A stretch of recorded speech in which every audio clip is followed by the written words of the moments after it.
పశ్చిమ ఆసియాలో యుద్ధంతో గ్యాస్ ధరలు పెరిగిపోయాయి.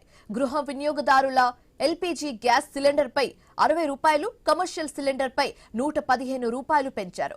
ఆయిల్ సంస్థల నిర్ణయంతో సామాన్యులపై భారం పడనుంది. వంట గ్యాస్ సిలిండర్ ధర 965 రూపాయలకు చేరింది. గ్యాస్ బండ ధర పెరగడంపై మహిళల ఆవేదన వ్యక్తం చేస్తున్నారు. తమపై ఆ భారం పడకుండా చూడాలని కోరుతున్నారు. దీనిపై మరింత సమాచారం మా ప్రతినిధి రాజేష్ అందిస్తారు. యుద్ధం నేపథ్యంలో ధరలు అయితే భారీగా పెరుగుతున్న నేపథ్యంలో గ్యాస్ ధరలు కొండెక్కిన పరిస్థితి కనబడుతుంది చెప్పచ్చు. ప్రధానంగా చూసుకుంటే ఈ ధరలు పెరుగుతున్న నేపథ్యంలో అసలు ఒక గృహిణికి ఎంతవరకు ఇబ్బంది అవుతుంది అనే దానిపై ప్రస్తుతం మన వద్ద కొంతమంది మహిళలు వారిని అడిగి మరింత సమాచారం అడిగి చూసిన ప్రయత్నం కూడా చేద్దాం. అమ్మ చెప్పండి, ఈరోజు ఈ పశ్చిమాసియా యుద్ధం నేపథ్యంలో ఒక్కసారిగా ధరలు భారీగా పెరుగుతున్నాయి. ఇటువంటి నేపథ్యంలో ఈ గృహిణికి అంటే ఒక గ్యాస్ సిలిండర్ సంబంధించి 60 రూపాయల ధర పెరుగుతుంది. అసలు అది భారం అనుకుంటారా కాదంటారా? ఖచ్చితంగా భారమని మేము తీవ్రంగా ఖండిస్తామండి. ఇప్పుడు ఉన్నటువంటి పరిస్థితుల్లో ఉపాధి లేదు. ఈ భారతదేశంలో పుట్టి భారతదేశంలో పెరిగినటువంటి భారతీయుడికి భారతదేశంలో ఉపాధి లేదు. ఎక్కడికో పోయి ఈ గ్రామీణ ప్రాంతాలే కాదు, పట్టణ ప్రాంతాలే కాదు, ఖాళీ చేసి వలసలు పోయి బ్రతకవలసిన అవసరం వచ్చింది. అయినా కూడా ఈ నిత్యావసర సరుకులు, నిత్యావసర రేట్లు అనేది పెరుగుతూనే ఉన్నాయి తప్ప ఇప్పటివరకు తరిగిన దాఖలాలే లేవు.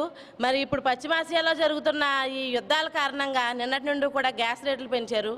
1 రూపాయి 2 రూపాయలు కాదు, ఒక్కసారి 60 రూపాయల రేటు పెరిగింది.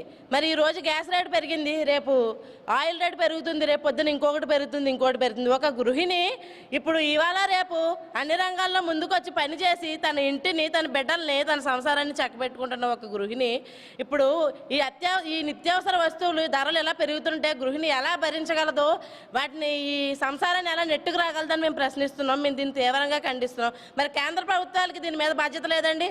బాధ్యత తీసుకోవాల్సిన కేంద్ర ప్రభుత్వమే నోరు మూసుకొని నిమ్మకు నీరెత్తకుండా పక్కన మూలన మునుగుతుంది. మరి దీన్ని మేము తీవ్రంగా ఖండిస్తున్నాం.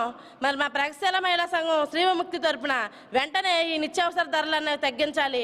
ఈ యుద్ధాలు ఏమిటై ప్రకటించారో ఈ వలసలు వెళ్ళిన కార్మికులు, మహిళలు ఎంతమంది అయితే ఉన్నారో వాళ్ళందరినీ కూడా తక్షణమే ప్రత్యేక విమానాలను కట్టి మరి ఇండియాకి తీసుకురావాల్సిన బాధ్యత మన కేంద్ర ప్రభుత్వానికి ఉంది. ఈ పోరాటం ఈ నిత్యావసర ధరలు తగ్గించకపోతే మా ప్రగతిశీల శ్రీ విముక్తి తరపున మేము తీవ్రమైన పోరాటం చేస్తామని మేము ఈ సందర్భంగా తెలియజేసుకుంటున్నాం. చెప్పండి, ఇప్పుడు చూస్తున్నాం ఈ పశ్చిమాసియాలో యుద్ధం నేపథ్యంలో ఒక్కసారిగా గ్యాస్ ధరలు పెరుగుతున్నాయి, మరోపక్క నిత్యావసర ధరలు కూడా పెరిగే అవకాశం ఉంది. అయితే దీన్ని ఏ రకంగా చూడవచ్చు? మేమేమంటామంటే ఖచ్చితంగా ఈ యుద్ధానికి సంబంధించిన విషయంలో మన ప్రధానమంత్రి గారు వారు ముందుగా తెలిసినప్పటికీ కూడా నిత్యావసర వస్తువులు ఇతర దేశాల నుంచి రావాల్సినటువంటి ఎక్స్పోర్ట్ ఏదైతే ఉందో అది నిల్వ చేసుకోవాలనేటువంటి విషయాన్ని ప్రధానమంత్రి గారు గమనించలేదా? ఇవాళ ఒకేసారి ధరలు పెరగడం, నిత్యావసర ధరలు ఆకాశానికి అంటుకునే పరిస్థితి ఉంది. అలాగే మన దేశం నుంచి ఇతర దేశాలకి వెళ్ళిన వాళ్ళు ఎంత ఆందోళనకరంగా ఉన్నారంటే బిక్కుమని గడుపుతున్నారు. అమెరికా అనుబంధ దేశాలు 4, 5 ఉన్నాయి. ఇరాన్ లాంటి దేశాలు వాళ్ళ మీద బాంబులు పడతా ఉన్నాయి భారతీయుల మీద. ఇవాళ భారతదేశ పరిస్థితి అధోగతిగా ఉంది. ఈ ధరలు ఆకాశాన్ని అంటుతున్నాయి.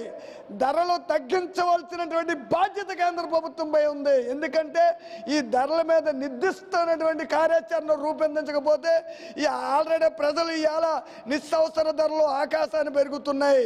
ఎందుకంటే ఇవాళ రైతు పండించిన పంట మీద ఒక రేట్ అనేది లేదు. అందుకని నేనేమంటానంటే ఖచ్చితంగా ఈ నిత్యావసర ధరలు తగ్గించకపోతే పోరాటాలు రూపొందిస్తాం ప్రజా సంఘాల ఆధ్వర్యంలో. చూస్తున్నాం అంటే ఏవైతే ఈ ఉజ్వాల్ పథకం ద్వారా వచ్చే గ్యాస్ సిలిండర్లలో రేట్ అయితే మార్పు రాదు, కానీ మిగతా సిలిండర్స్ ఏవైతే ఈ గృహిణి సిలిండర్స్ కానీ ఇంటికి వాడే సిలిండర్స్ ఏవైతే ఉన్నాయో వాటి నుంచి 60 రూపాయలు, అలాగే కమర్షియల్ సిలిండర్స్ 115 రూపాయలు పెరుగుతాయని చెప్తున్నారు. మరి దాని రకం చూడవచ్చు. గ్యాస్ ధర పెరగడం అంటే ఖచ్చితంగా కేంద్ర ప్రభుత్వం నిర్లక్ష్య వైఖరి. ఖచ్చితంగా ప్రజలపై భారం పడవద్దు. ఆల్రెడీ ప్రజలు చాలా ఆర్థిక ఇబ్బందుల్లో కొట్టుమిట్లాడుతున్నారు. ఈ గ్యాస్ ధర ఈ హోటల్కైతే ఇంటికి వచ్చినటువంటి గ్యాస్ అన్నీ కూడా తగ్గించే వరకు కూడా మేము పోరాడుతూ ఉంటాం. ఖచ్చితంగా అది ఉపసంహరించుకోవాల్సిందే. యుద్ధాల పేరు చెప్పి ఇక్కడ ధరలు పెంచుతూ ఉంటే మేము ఊరుకోం. యుద్ధాలు జరుగుతున్న విషయాలు ప్రభుత్వాలు, కేంద్ర ప్రభుత్వానికి తెలుసు కాబట్టి దాని జాగ్రత్తలు తీసుకోవాల్సినటువంటి ప్రజలపై పెనుభారం మోపకుండా ప్రజలపై భారం పడకుండా చూసుకోవాల్సినటువంటి బాధ్యత ఒకవేళ నిజంగా అవి ఊహాగానాలు అయితే మటుకు వెనక్కి తీసుకోవాల్సిందే. ఈ గ్యాస్ బండ్ల మీద పెరిగే ధరలు వెనక్కి తీసుకోవాలి. మామూలు ధరలకు ఇవ్వకపోతే మేము ఊరుకునేదే పోరాడతాం. చూసాం కదా, ఏవైతే ఈ పశ్చిమాసియాకు సంబంధించి ఈ యుద్ధం నేపథ్యంలో ఒక్కసారిగా ఈ గృహ సిలిండర్ సంబంధించి 60 రూపాయల ధర పెరగడం, అలాగే కమర్షియల్ సిలిండర్ సంబంధించి 115 రూపాయలు పెరగడం, అంటే ఇదంతా కూడా ఏవైతే ఈ గృహిణులకి చాలా పెనుబారు అవుతుంది. ఇప్పటికైనా కేంద్ర రాష్ట్ర ప్రభుత్వాలు ఈ ఒత్తిడి లేకుండా తగు చర్యలు తీసుకోవాలని చెప్పి ఓ పక్క మహిళలు, ఓ పక్క ఎవరైతే ఈ ప్రజాసంఘ నాయకులైతే కోరుకునే పరిస్థితి కనబడుతుంది. ఇదే కొన్ని తాజా పరిస్థితి. కెమెరా పర్సన్ సతీష్తో రాజేష్, ఐ న్యూస్, కాకినాడ జిల్లా.